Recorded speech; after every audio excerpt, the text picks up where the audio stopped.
ৰাতি ৰানিং কৰিব আহি থাকোঁতে চাচোন কি দেখিলোঁ, সাপ এটা, ফেটি সাপ।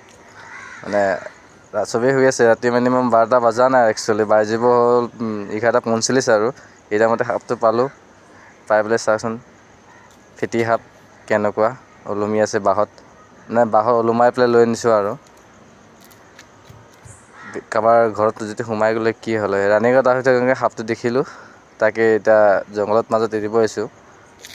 চাচোন কেনেকুৱা ফেটি সাপ, ভয় লাগিছে দেখি পেলাই। এৰি দে এৰি দে এৰি দে,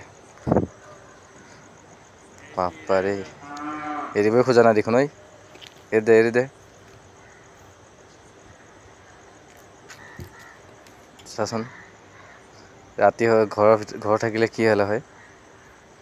এতিয়া জংঘলৰ মাজত এৰি দিওঁ আমি, এৰিবই খোজা নাই বৰ্তমান। চা ডাঙৰ নহয় অৱশ্যে, বেছি ডাঙৰ নহয়, অলপ সৰুৱে মিডিয়ামত। কেনেকুৱা গৈছে চাচোন। ঘৰত কি হ'লে হয়, ল'ৰা ছোৱালী থাকিলে।